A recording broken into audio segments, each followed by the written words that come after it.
Je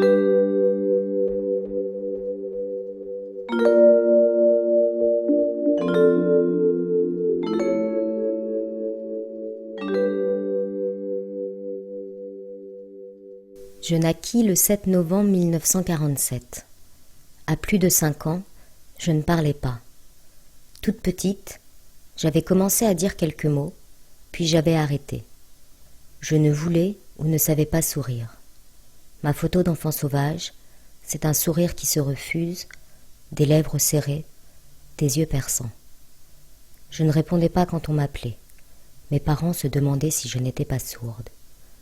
Souvent, j'avais l'impression de ne rien comprendre autour de moi. Mon effort constant était de le cacher. Pour cela, mes frères et sœurs m'étaient très utiles. Il y en avait toujours un pour réagir plus vite que moi. Il me sauvait la face, il m'habillait. Le plus souvent, j'avais horreur d'être sous le regard des autres, et montrer que je pouvais savoir ou ne pas savoir faire quelque chose empêchait souvent que je sois spontanée. Mon impossibilité à montrer se redoublait de celle de ne pouvoir faire semblant. Mon attente secrète était qu'on me dise ce qu'il fallait faire, et on me le disait si peu. J'étais dans l'incapacité de demander, l'autre devait savoir ce que je pensais. Le dossier médical indique inattention notoire, indifférente, souvent dans la lune, ne parle pas, fait des commentaires n'ayant pas de rapport avec la conversation, caractère assez difficile, bat les autres, griffe, semble ne pas comprendre les jeux, tendance à la sauvagerie, ne fait aucune phrase avec ses parents, pleure rarement, inaffective, pas de coquetterie, autisme très marqué. Je ne répondais pas quand on m'appelait, tous les signes caractéristiques de l'autisme, on m'a crue sourde. Et elle a réalisé que je n'étais pas sourde du tout. Elle a dit à une de mes aînées, mais il faut lui parler, à Jacqueline, elle n'est pas sourde. Le diagnostic a été fait puisqu'il a été porté dans les notes du psychiatre qu'on a vu, mais ça n'a pas été dit de manière péjorative, ça n'a pas été dit. Ce qui a été dit à maman, c'est simplement votre fille, elle est perdue au milieu d'une famille nombreuse, il faut vous occuper d'elle un peu plus. Je crois que c'est après avoir lu mon livre, je ne sais plus, mais c'est vers la fin de sa vie, à maman, elle m'a montré une photo que j'ai jamais retrouvée, où en effet elle me tient la main. Et j'étais pas la plus petite. Et elle me dit, tu vois là, je faisais ce qu'on m'a dit de faire. Je m'occupe plus de toi. Je te tiens par la main. Maman n'avait qu'une hâte, c'était notre autonomie à chacun. Moi je sais que j'ai traîné pour certaines choses et ça irritait maman. J'ai traîné pour apprendre à monter à bicyclette. Et pour apprendre à lire l'heure, parce que ça c'était très important pour partir à l'école sans qu'elle ait à s'en préoccuper, je pense. Et j'ai mis du temps. J'essayais d'éviter d'avoir des symptômes qui se voient.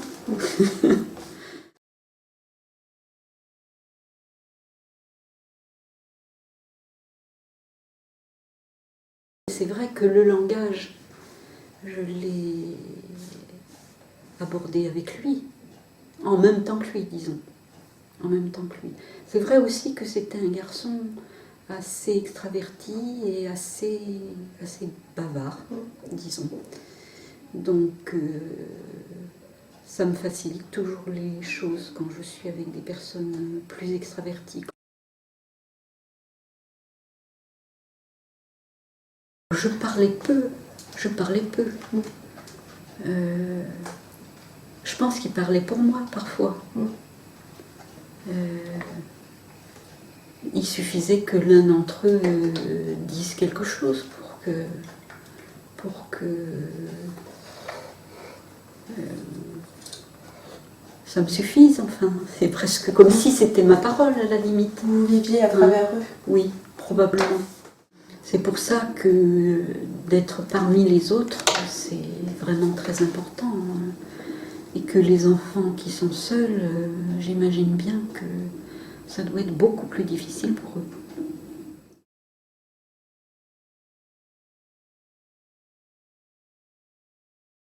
Enfin, c'était un jeu concret. Il y avait au moins de l'eau, des biscottes ou des bouts de pain qu'on avait fait tremper dans l'eau. C'était pas bon du tout.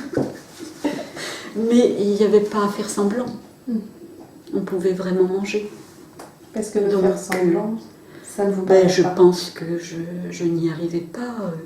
Je me souviens que j'avais une poupée en commun avec Marie-Agnès, qui était juste avant moi.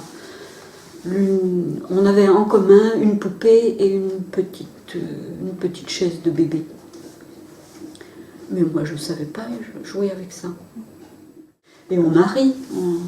Je pense que les autres de mes frères et sœurs, ça a été un moment heureux pour eux aussi. Vous avez vraiment joué ensemble? Je pense qu'on a vraiment joué ensemble ce jour-là. Maman n'était pas là aussi. Donc je pense que ça comptait. Pour moi, j'étais certainement plus libre quand je n'étais pas sous le regard de maman. Mais c'est simplement le sentiment d'être regardée qui est difficile tant qu'on n'a pas accepté que ça puisse arriver. Je le ressentais certainement comme quelque chose d'intrusif. Je parle dans mon livre de ma photo de communiante qui a été prise par papa. J'ai le souvenir d'avoir été gênée d'être seule face à mon père. Sur cette photo, j'ai un regard rentré. Mon analyste l'a remarqué quand je la lui ai amenée, en lui parlant de l'autisme, là. Et je pense que je m'en suis rendu compte moi-même à voir cette photo, que j'avais le regard rentré. Parce que dans cette période-là, j'en ai pris conscience de ce regard rentré. Donc,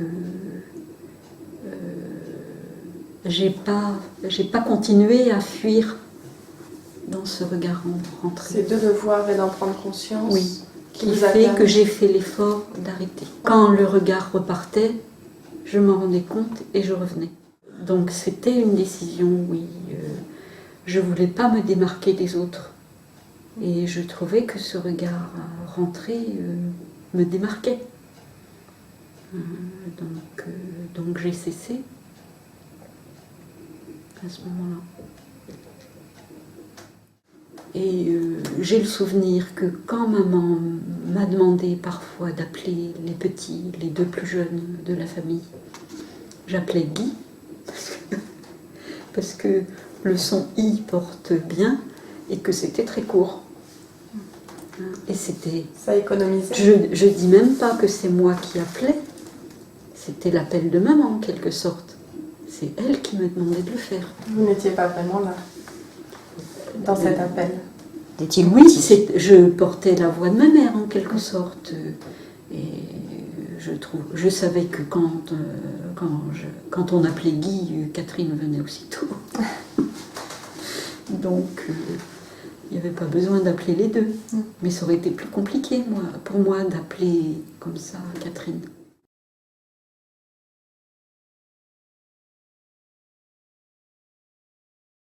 Moi, je dirais pas refus, parce que c'est trop. Je dirais plutôt non-consentement à vivre, comme ce que dit Denis Vasse. Et que ce non-consentement peut être très précoce, lié à différentes choses. Mais moi, je pense vraiment maintenant que c'est quelque chose de cet ordre-là, un non-consentement à vivre. Et ça entraîne la difficulté avec les autres. C'est pas premier, la difficulté avec les autres. ce non-consentement à vivre, c'est d'abord par rapport à soi-même.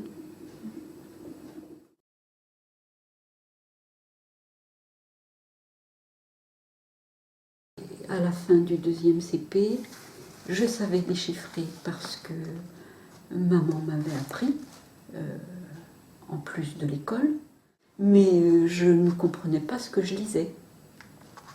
Et à la fin de l'année, on offrait un livre à tous les enfants et on m'a offert les nouveaux contes de fées de la comtesse de Ségur. J'ai dû l'abandonner à l'adolescence quand même. Mais dès la première page, enfin dans le livre que j'avais à l'époque, parce que pas sur celle-ci, mais dès la seconde page, là, dit alors à son ministre Léger. Et allez mon cher Léger, Léger partit sur le champ, et donc les mots, ils m'ont sauté à la figure, ils m'ont tapoté le visage, et j'ai su ce que c'était que lire. Et après j'ai lu ce livre en entier, et je pense que j'ai lu et relu le dernier conte, le conte Ourson, qui, à mon avis, est l'histoire d'un enfant autiste qui s'en sort.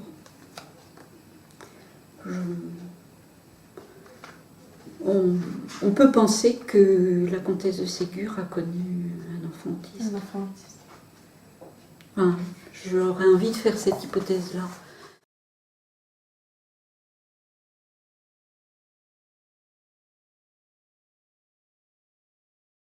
Oui, oui, j'ai été très touchée par ce livre-là à 15 ans, probablement par l'ampleur du traumatisme sur Hiroshima.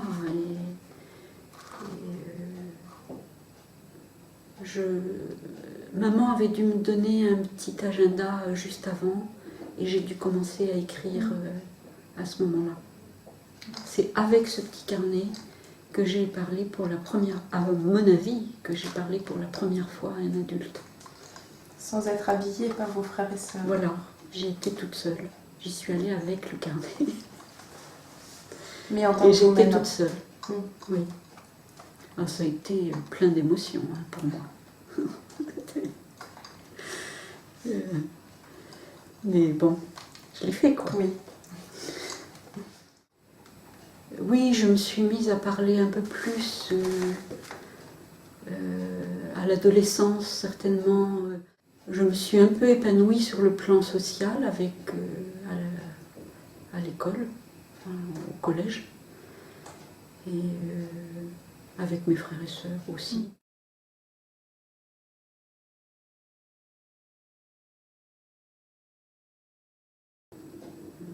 C'est mon mode de pensée, hein, je pense, qui reste de prendre à la lettre.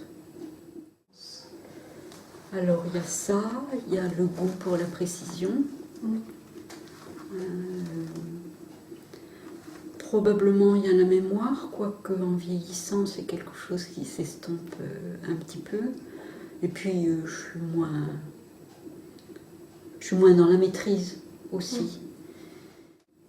Au niveau des sensations, si je suis dans une période plus troublée, je ne peux pas.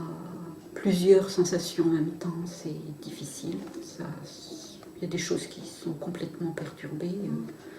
Je peux ne plus voir l'écran de mon ordinateur, enfin ne plus pouvoir lire sur l'écran de mon ordinateur. Ça se brouille? Comment ça se... Ça se brouille.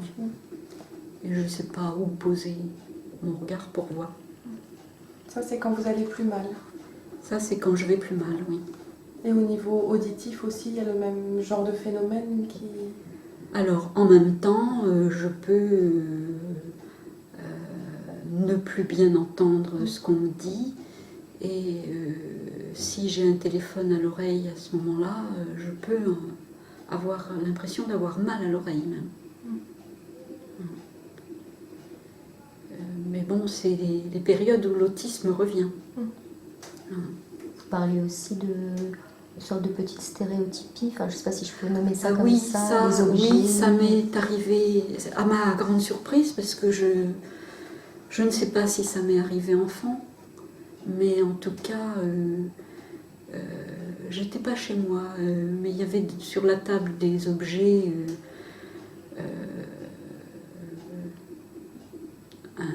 un minuteur qui n'était pas rond. Et je me mis à le faire tourner. Et il faisait une ébauche de tournoiement. Et puis le lendemain ou le surlendemain, je vais chez une autre de mes sœurs. Et je me battais un peu contre mon beau-frère ce jour-là. Et je lui disais non, non, non. Et il y avait une paire de ciseaux sur la table et je les ai fait tourner aussitôt. Et j'avais envie de continuer. Cette paire de ciseaux, je pense que j'ai repéré à peu de choses qu'elle était posée en équilibre sur sa vis. Donc elle pouvait tourner. Et de dire non à mon beau-frère, je pense que ça me décentrait un peu de moi-même. Enfin, lui cherchait à me décentrer de moi-même, il me proposait autre chose. Donc mon non, normalement, aurait dû me recentrer, mais c'était difficile et douloureux. J'avais même mal dans le cerveau quand je disais non. En continuant à lui dire non. Oui. Quand dans cette période-là, il m'est arrivé à dire non à plusieurs personnes, j'avais mal à l'intérieur du cerveau à ce moment-là. Dans les circuits neuronaux, comme si les circuits neuronaux n'étaient pas habitués à ce non. Et de faire tourner cette paire de ciseaux, j'ai eu l'impression que ça me permettait de retrouver mon centre. Que j'avais un centre de gravité qui était rassurant, quoi.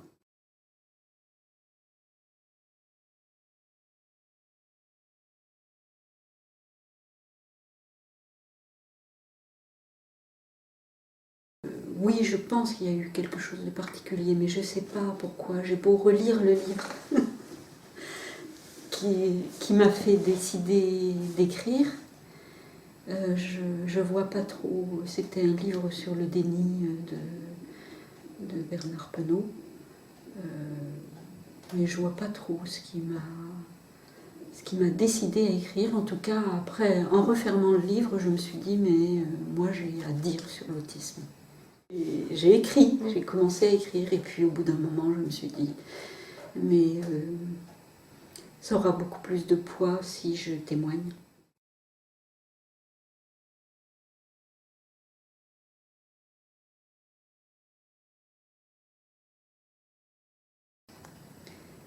Le personnage du livre, il est venu qu'en bout d'écriture. Dans un premier temps, je ne voulais pas influencer le lecteur. Donc je juxtaposais les citations de mon témoignage à des citations d'auteurs. Mais c'était imbuvable. Les éditeurs, ils n'en voulaient pas. Et à la fin d'une année de travail avec un de mes collègues, on animait un atelier d'écrivain, là où je travaillais. On l'appelait comme ça, l'atelier. J'ai eu cette idée qui m'est venue d'inventer un personnage à qui j'écrirais et qui me répondrait. David, c'est le nom de ma grand-mère maternelle, et donc je lui ai attribué une femme qui est du prénom de ma grand-mère paternelle, pour faire l'équilibre. J'ai essayé de le rendre le plus vivant possible, hein. Donc je lui ai prêté des choses de personnes de mon entourage ou d'amis. Certainement, il a aussi à voir avec mon frère Patrick, aussi. De moi-même, de mon côté psy.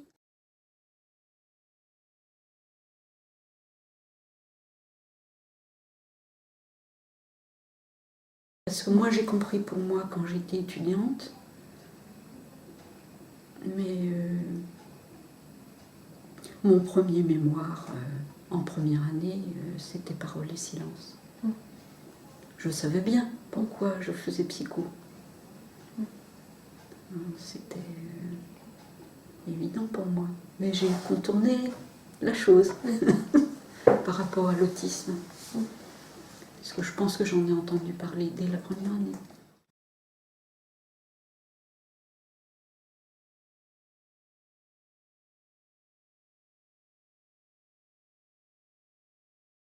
Les interprétations des psychanalystes ont été intolérables. On fait beaucoup de dégâts. Elles ont fait du dégât, oui. Et à lire certaines des interprétations, je me dis qu'elles sont ridicules parfois. On comprend. L'autisme questionne la psychanalyse et la fait avancer. Ce que je crois à l'heure actuelle, c'est que la psychanalyse est en train d'évoluer pour un meilleur abord de l'autisme. Pour moi, je dis aussi, il faut toujours garder tous les horizons ouverts. Parce que qu'est-ce qui de la vie amènera telle ou telle personne, tel ou tel enfant à sortir de sa bulle, de l'enfermement, à ne plus être caché derrière un mur, on ne sait pas à l'avance. Non. On ne sait jamais à l'avance. Et avec qui ce sera, on ne le sait pas non plus. Ce ne sera pas forcément avec un psychanalyste. Même si le psychanalyste a favorisé quelque chose, ce ne sera pas forcément avec le psychanalyste. Enfin, moi, ça, j'en suis persuadée. On ne peut pas savoir avec qui ce sera. C'est ce livre-là qui a été une rencontre pour moi. Hein, moi, c'est La Comtesse de Ségur.